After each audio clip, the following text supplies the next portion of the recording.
Imagine you are building a house, and your contractor shows up with a toolbox. Right, pretty standard stuff. Yeah, but instead of using a hammer to drive in the framing nails, they reach into the bag and pull out an incredibly delicate, highly calibrated laboratory microscope. Oh my gosh. And they just, grab it by the lens and start violently smashing it into the drywall until the nail finally sinks. I mean, you've completely destroyed a brilliant piece of equipment to perform a task.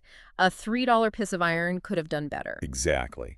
The job gets done technically. I mean, the nail is in the wood, but the intended value of that instrument is just wiped out. Totally gone. And welcome to today's deep dive, because you are always looking for that next big aha moment, right, without getting bogged down in just information overload. And today's discussion is absolutely going to deliver that, It really is. because we are talking about that exact tragedy, but not with tools, with human potential. Yeah, which is a lot heavier than a broken microscope.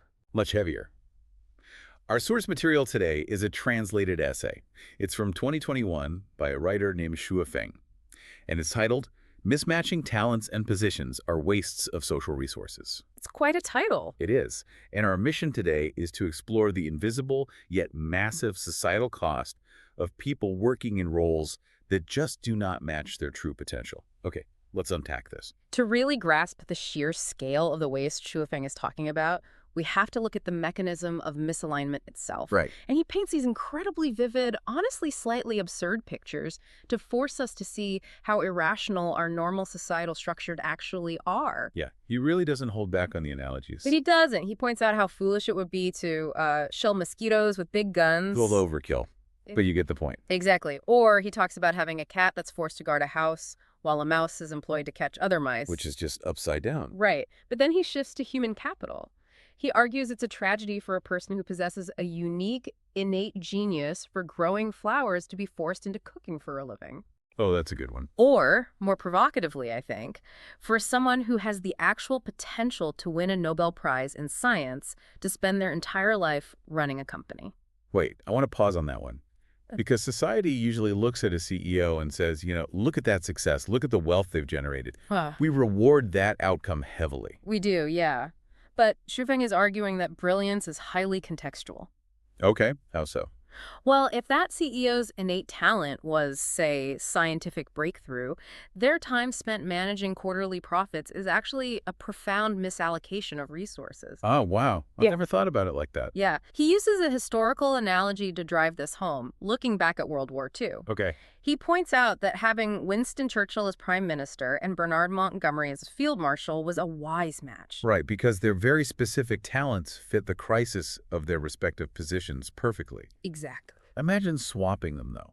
Like Churchill trying to execute highly specific, localized tactical troop movements in a desert. It would be a mess. And Montgomery trying to rally the global political spirit of an entire nation over the radio.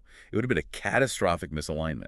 Because leadership isn't just a generic trait you can copy and paste into any high-level role. Yeah, that makes sense. And Feng grounds this in a very visceral anatomical metaphor. He says the function of the eyes is to see, the ears to hear, the feet to walk. The function of the brain is to think. Right. If you force the brain to stop thinking so it can do the business of the hands or the feet, you are putting the proverbial cart before the horse. You are actively shutting down a higher order system to perform a lower order function. Precisely. Reading this, I kept thinking of a modern equivalent. It feels like taking a state-of-the-art billion-dollar quantum supercomputer, unplugging it, and using it to prop open a very heavy door. That is a great visual. Right. But I see where you're going with that. But let's pressure test that analogy for a second. Okay, let's do it. It is very easy for anyone sitting in a cubicle, frustrated with their spreadsheets, to arrogantly assume, I am the quantum computer, and this job is beneath me. Oh, absolutely. Everyone thinks of the misunderstood genius. Right. But Feng isn't just talking about everyday job dissatisfaction here, is he? No, not at all. He's talking about objective, innate potential that is being actively squandered. Fair point. Yeah. But let me play devil's advocate on the mechanics of it. Go for it. The factory assembly line needs workers. The heavy door actually needs to be propped open so people can walk through. The breeze needs to flow. Right. If the job gets done and society keeps functioning on a basic level, is it truly a total waste? The quantum computer is providing a real utility as a doorstop. What's fascinating here is how Shufeng addresses that exact pragmatic defense. Oh, really? Yeah, he introduces this concept of invisible social wealth. Invisible wealth. Okay. So when you use the quantum computer as a doorstop, yes, the door is open, the visible economy is functioning. People are walking through the door? Yeah. Exactly. But what you don't see is the shadow economy of lost potential. The things that computer never calculated. Precisely. You lost the cure for diseases, you lost the modeling of new galaxies, the solving of energy crises. Oh, wow. Our current metrics, like GDP, they only measure the open door. They don't measure the uncured disease. That is heavy. It is. Shuifeng argues that human talent is a type of invisible wealth, and when it is properly aligned, it creates endless material, spiritual, and what he calls soul wealth. Soul wealth. That is a really beautiful way to frame it. It's very poetic. It implies that society literally operates at a fraction of its evolutionary speed because we are just trying to keep the doors propped open. We are blinding ourselves to the miracles we missed out on. He points to the beginning of China's reform and opening up era as a prime example of unlocking this kind of wealth. Okay, how so? Well, the infinite vitality that suddenly burst from Chinese society at that time, it wasn't magic and it wasn't just new factories being built. Right. It was the result of a massive realignment, mobilizing the infinite creativity of the people. So if we agree that this invisible wealth is the ultimate key to human flourishing, we have to ask a pretty big question. Which is, What is the mechanism actively suppressing it? Why is misalignment the default state of the world? that is the core issue. And Shufeng isolates two distinct massive pressures creating this trap. Okay. And he looks at it from both a top-down and a bottom-up perspective. Right. The first pressure he points to is macro-level systemic regulation. Yes, and Schweffen takes a very firm, explicit stance here. He does. And I want to pause real quick just to remind you as you're listening, we are not taking a stance on this. Right, absolute neutrality here. We are just reporting what is in the text. But from his perspective as a writer in China, he points the finger directly at government intervention. He does. He argues that the more a state controls, the more people's talents are forced into misalignment. He actually asked a rhetorical question about this, right? Yeah, he asks, why is it so difficult for China to produce Nobel Prize winners or century-old shops with brilliant craftsmen? And what's his answer? He emphatically states this is not because the people lack intelligence, it is entirely because of systemic constriction. So he views regulation as this top-down force that physically prevents the puzzle pieces from finding their correct slots. Exactly. It's putting the thinkers into bureaucratic roles by mandate, rather than letting the natural flow of talent dictate the work. Okay, so that is the macro pressure setting the board. But the second pressure he identifies is the micro-level reality. Yeah, and this one is much more intimate. It's pure survival. Running for survival. The deeply personal panic of paying the rent. We all know that feeling. Yeah, he argues that regardless of what your innate talents are, people simply have to take whatever job they can get to make money and survive. You have to eat. Exactly. So what does this all mean? How do these two completely different forces, grand political structure on one hand and the need to buy groceries on the other, work together to trap the average person? If we connect this to the bigger picture, these two forces act essentially as a vice. A vice, I like that. They are squeezing human potential from both ends. You have the macro-level debate over state intervention and regulation, which dictates the shape of the economy. Right.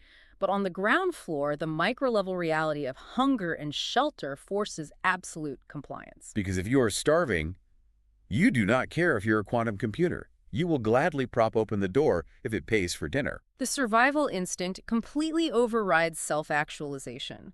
Survival forces us to willingly participate in our own misalignment.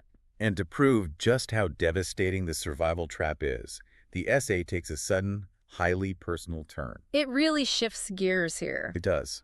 Swifang completely abandons the abstract theories about Winston Churchill and invisible wealth. Yeah, he drops the macroeconomics entirely. And he gives us an incredibly intimate case study, his own daily life. He turns the lens entirely on himself, which is a pretty brave rhetorical move. Definitely. And he refers to himself in the text with a highly specific, very lofty title. He calls himself the Guide of Human Spirits and Souls. Quite a title. It is.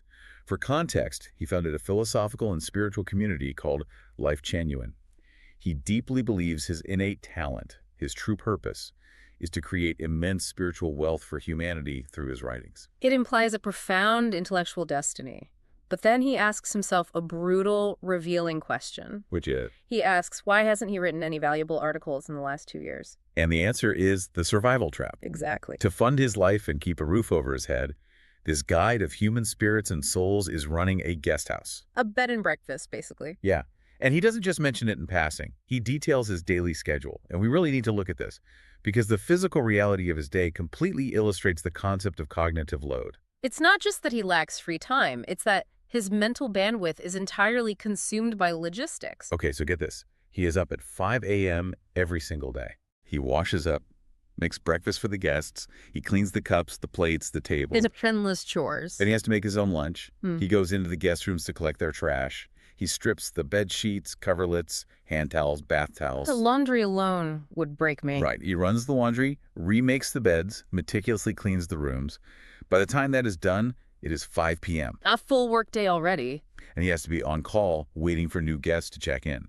Then it's making dinner, washing all the tableware used by everyone that day, folding the clean bedding. It never stops. He forces himself to bed by 10 p.m. because if he oversleeps, he ruins the guest's breakfast the next morning, and the entire delicate cycle collapses. He actually calculates he has less than 2 hours of actual free time a day. 2 hours.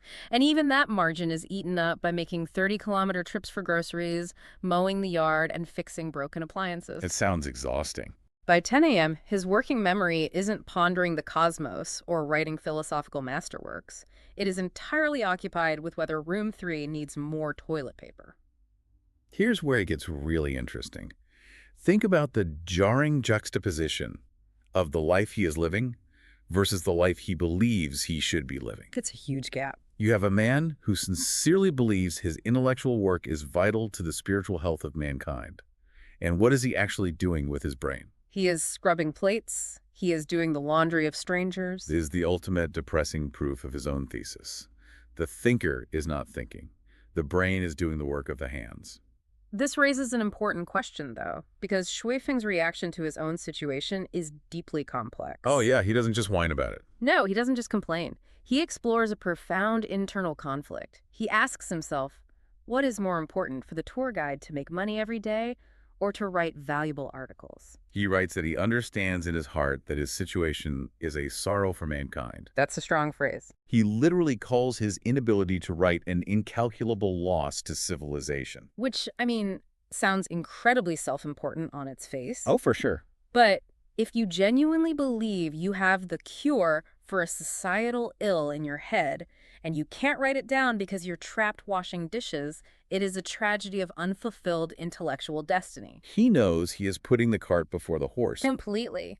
But right after calling his situation a huge loss to civilization, he pivots completely. Yeah, this part surprised me. He admits that since humanity at large isn't aware of this problem, he is just going to take things as they are. And then he says something remarkable. He says he will enjoy the happiness and tranquility of ordinary life. That is the emotional climax of the whole essay, really. It speaks to the psychological duality of manual labor versus intellectual burden. It makes sense, honestly. Think about it. Sometimes after a week of agonizing over complex strategies at work, just washing my car or mowing the lawn feels like a spiritual retreat. I get that. The rules are simple. Make the dirty thing clean, cut the tall grass short. Exactly. When you are scrubbing a plate, the task is binary. You can see the result immediately. Right. The anxiety of trying to save the human soul, the immense pressure of intellectual creation, it's paused. There is a real tangible piece in that. The hammer is just hitting the nail. Precisely. So he is trapped in this bizarre paradox. Right. He is agonizing over the fact that his talent is being wasted and society is poorer for it, but he is simultaneously seduced by the quiet, simple piece of manual routine. It's the comfort of the survival trap. It's exhausting, but it's simple. Which brings us to the end of our journey through his essay. We have traveled from these grand societal analogies about Winston Churchill and invisible wealth down into the exhausting towel-folding reality of a single guest house operator. Quite the ride. Which leaves us with the final question from the author. Right. He ends by asking, where is mankind's escape? How do we actually eliminate this phenomenon of misaligned talents? His conclusion is incredibly blunt. He says the answer lies strictly in the tour guide's brain. Meaning, The solution to this massive societal waste isn't going to come from a new government policy. Right. It isn't going to come from a shift in the market. The solution has to be conceived by the thinkers.